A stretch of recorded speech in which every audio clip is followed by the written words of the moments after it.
Assalamualaikum warahmatullahi wabarakatuh. Hi everyone, my name is Andi Nur Nabila Syalwani, number 13 from 11 Science 1.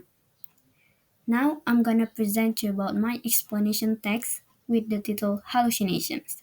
And I'm also gonna tell you about the generic structure and then the language features of it. So, without any further ado, let's just see the text.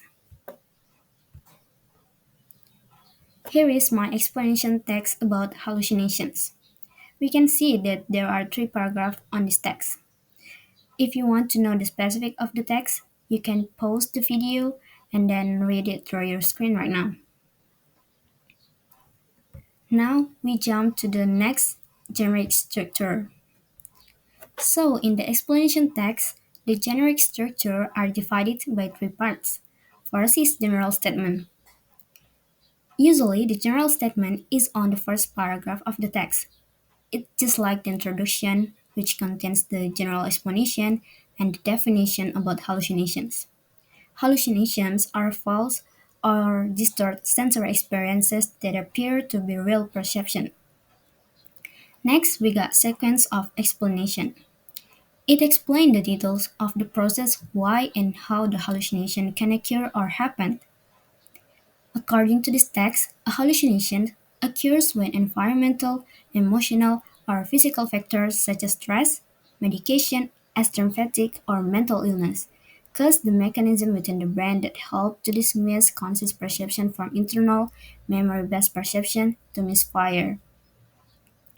And the last generic structure is closing. Closing is the concluding statement that contains the final explanation about hallucinations.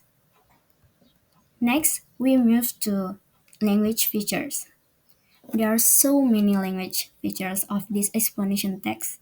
First is using simple present tense.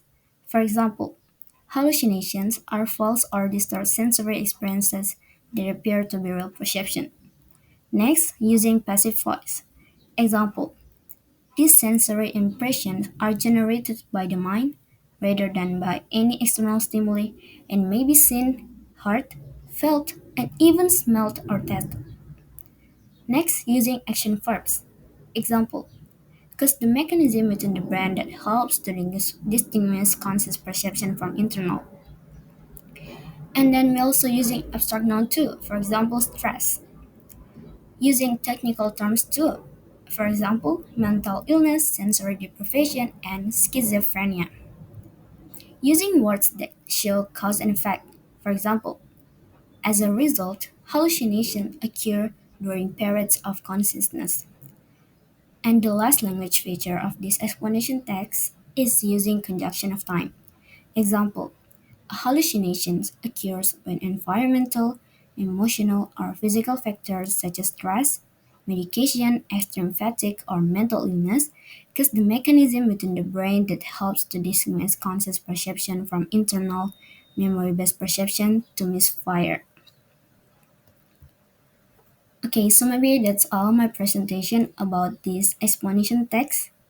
Thank you for all of your attention and goodbye. Wassalamualaikum warahmatullahi wabarakatuh.